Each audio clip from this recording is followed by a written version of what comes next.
These are the tools that you'll need for this project. See the educator guide for more details. Kites were invented by the Chinese almost 3,000 years ago in the 5th century BCE.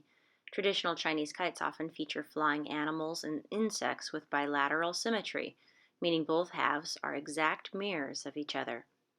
My daughter Grace helped me design a Monarch butterfly kite with bilateral symmetry. Lizzie created this Dragonfly kite that also has bilateral symmetry, and she added an eye-catching design for the background.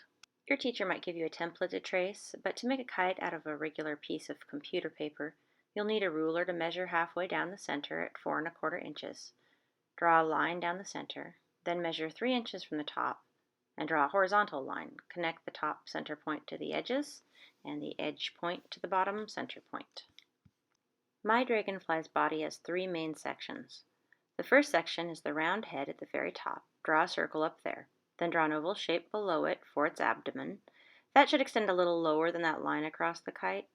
The last part is the long tail section that can go almost all the way to the bottom. Sketch this lightly at first as you're drawing out the general proportions. You can work on details later. The wings are the trickiest part. They extend from that central abdomen and should have the same bilateral symmetry and mirror the other side. There are 2 sets of wings that are roughly in an oval shape, but you can add some character to them with indentations. Remove any extra lines, including those central guidelines you created, by erasing them. This is completely up to you, but for the wings you can draw lines across them to give texture, or you can take it one step further and give them a more fragmented, stained glass kind of look. Draw random lines inside the horizontal ones to break them up into little pieces. To color your design, you can use whatever medium you want.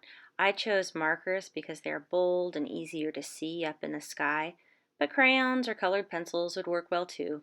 You could even paint it, but let the paint dry well before the next step of assembling the kite. Cut out your kite and erase any extra little bits of pencil you have peeking out.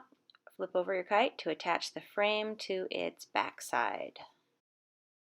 I cut bamboo skewers to 8½ inches and 11 inches to tape down on the back. Cut around 7 inches of kite string or fishing line and tie each end on the horizontal bar across the back of the kite. It makes a little loop. Then take a lot of string and knot one end through that loop. You can wind your extra string around a piece of cardboard so it doesn't get tangled. Tape some streamers on the bottom to make a tail to make it stable.